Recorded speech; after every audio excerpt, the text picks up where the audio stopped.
In India, they have a unique way of catching monkeys. Monkey hunters use a box with an opening at the top, big enough for the monkey to slide its hand in. Inside the box are nuts. The monkey grabs the nuts, and now its hand becomes a feast. The monkey tries to get its hand out, but the opening is big enough for the hand to slide in, but too small for the feast to come out.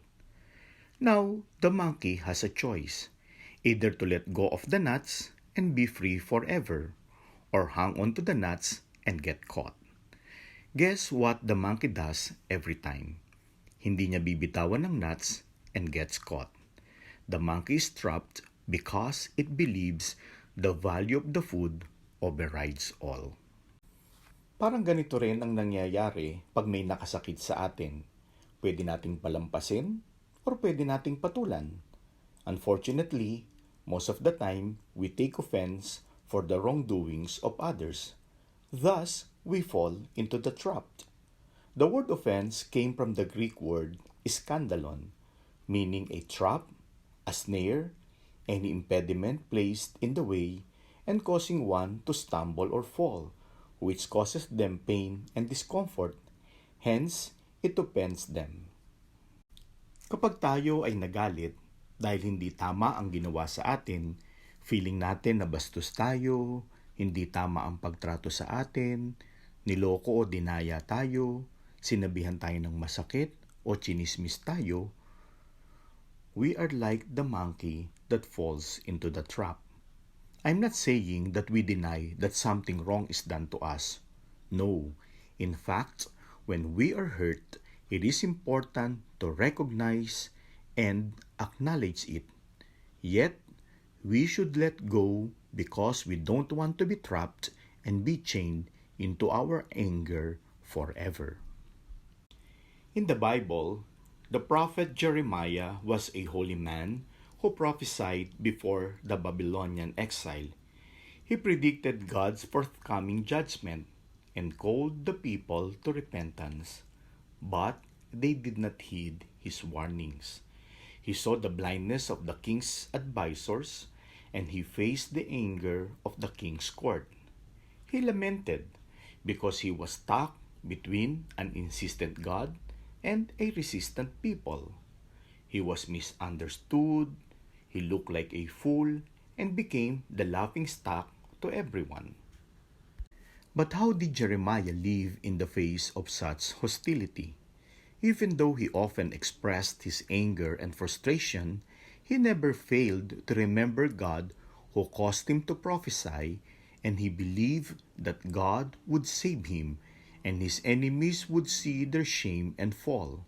He said, "But the Lord is with me like a mighty champion. My persecutors will stumble, they will not triumph. In their failure, they will be put to utter shame, to lasting, unforgettable confusion." Jeremiah did not fall into the trap by remaining bitter, but saw the bigger picture of how God was with him like a mighty champion.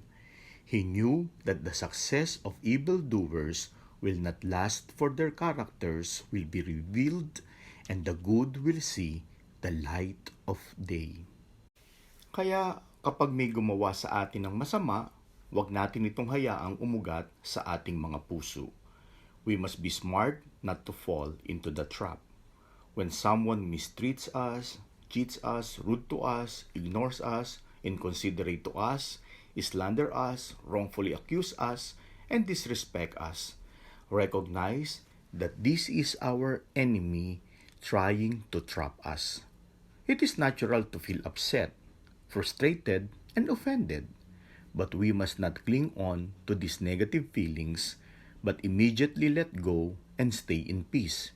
Bitiw agad sa galit, huwag patagalin para hindi lumago.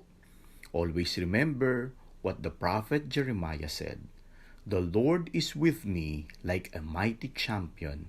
My persecutors will stumble, they will not triumph." Life is too short to live angry and bitter. Don't fall into the trap. The next time someone does wrong to us, instead of falling into the trap by getting upset or becoming bitter, why don't we show mercy and believe that there is still goodness in the person's heart? Kahit anong sama ng tingin natin sa isang tao, may hibla pa rin yan ng kabutihan sa kanyang puso. Pag nga tayo ay nakagawa ng pagkakamali, ang dali nating gumawa ng excuse kung bakit natin ito nagawa. Bakit hindi rin natin bigyan ng excuse yung nakasakit sa atin? Like saying, baka naman may pinagdaraanan siya, kaya niya nagawa yon. Hindi naman dapat lahat pine-personal natin. Let us overcome evil, not by fighting back. Don't say, you want war? I give you war. But rather, control yourself, be patient, and be tolerant if possible. On one occasion, the Buddha was invited by a Brahmin for alms to his house. A Brahmin belongs to a higher caste or elite group. But instead of entertaining him, maraming mga hindi magagandang salita ang binitawan ng Brahmin. The Buddha politely inquired, "Do visitors come to your house, good Brahmin?" "Yes," he replied. "What do you do when they come?" "Oh, we prepare some to feast." "What do you do if they refuse to receive the meal?" "Why, we gladly partake of them ourselves." "Well, good Brahmin, you've invited me for alms and entertained me with abuse, which I decline to accept. So now, it belongs to you." The Buddha did not retaliate, but politely gave back what the Brahmin had given him. Retaliate not, the Buddha advised. Hatred does not cease through hatred, but through love alone they cease. So next time, someone offends you, don't take offense. What you refuse to receive will return to the giver.